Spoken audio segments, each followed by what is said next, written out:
Freo fans are up and about now. The question is, can you back it up? Yeah, definitely that's the question. So obviously on the weekend we played a really exciting brand of footy for our fans, and as a club it was really important to play like that. But our focus quickly shifts to Gold Coast. We'll have a quick review today, and then obviously we've got Gold Coast this weekend, so we want to come back out and back it up. And great teams can play well one week, but then review it and back it up week after week. So that's what we want to become. Look, freewheeling, how did it feel at ground level, and why do you think you were so far on top of North Melbourne?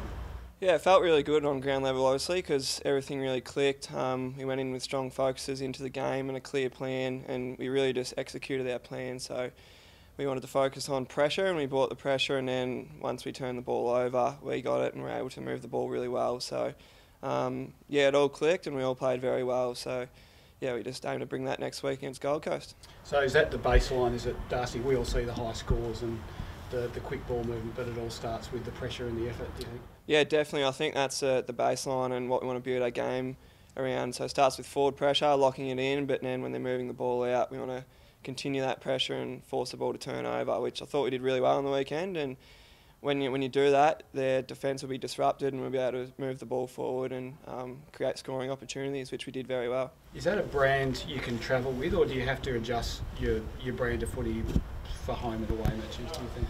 Oh, yeah, we aim to travel with it. We aim to bring that brand of footy every single week, but obviously with different teams that you play, you go in with a bit of a different plan, structuring to how they play, and so we aim to bring that brand every week, though. That's how we want to base our footy around, and yeah, it's really exciting. 50-game milestone, it seems to have come up pretty quick for you. Yeah, it came really quick.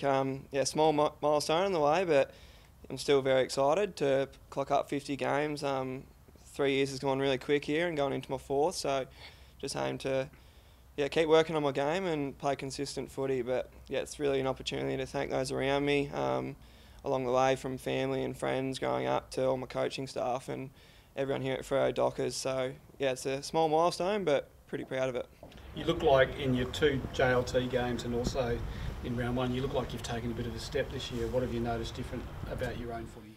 Yeah, definitely into a different role as well. So been more of an inside mid and a defensive midfielder as well, going to their good players. So gives me a really clear focus going in, week out, to just really have an impact around the ball and have a crack. And it seemed to work for me over the first few weeks, but can't breathe out now. Got to review my game and work on my weaknesses and bring it week in, week out. Obviously Nathan and David Mundy are people who get a lot of kudos for the way they play, but Sean Darcy's game on the weekend, what did you make of his ability to impact at the centre clearances in particular? I thought he was spectacular. Goldstein's obviously a really, really good ruckman of the competition for North Melbourne, and I think Sean really competed well all day and got some clearances for us as well. So he goes first use out in the midfield, and we're able to play really good as a midfield group and bring midfield pressure as well. So got the ball going our way, which is good.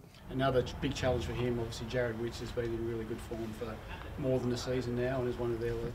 Yeah, definitely. So Witts is a quality ruckman as well and joint captain of Gold Coast. So another challenge for Sean, but it's a challenge for all of us. We want to go out there and all play our roles, and as Sean would as well. So hopefully he can back it up next week.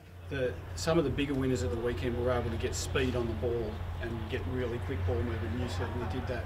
Has that been a focus, and as Ross mentioned, that this is going to be at a premium under the new rules with less congestion? Yeah, definitely helps with quick ball movement, because defences aren't able to set up, and if we've got it held up and want to kick long down the line, defences can roll off and mark it. But if we turn the ball over with our pressure and then move the ball really quick, it gives our forward line a lot of space to work, and they'll all be open. So yeah, it's a part of our game plan, but there's a lot of areas to our game plan that we aim to play like. Darcy, how's Jesse Hogan going? Yeah, going very well. So all the playing group's very supportive of Jesse, and as are the coaching staff and the club. So seems to be going very well. Don't expect you to call it, but if he is available, could he come back into the side for Hayden Ballantyne, or can you not carry another big without losing one of the... Yeah, probably not one for me to call. It's firstly in the hands of the medical staff whether he's available to play, and then obviously the coaching staff with selection. So, but we're all really behind Jesse and want to get him back out there as soon as possible. In terms of the makeup of the side, you obviously don't want to change the mix too much, but a big for a small, how would that work? Yeah, probably one for the coaching staff to decide. I can't really talk about that, but we know Jesse's a quality player, so whether he's in or out, we know he'll give us a really good strength if he is playing. Darcy, at three-quarter time, I think you'd already broken your highest score at Optus Stadium. Did you look up at full time and were you surprised by how easily and how much you scored against North on the weekend? It may be a bit of a surprise, but we don't really want to focus on end results or scores. We're just focusing on quarter by quarter and bringing that effort. And if you bring that effort quarter by quarter, the score is just a bonus. So, yeah, it was surprising to see a really high score, but we aim to do that every week. And yeah, if we want to win games of footy, we've got to score heavily. So it was a very good positive for us.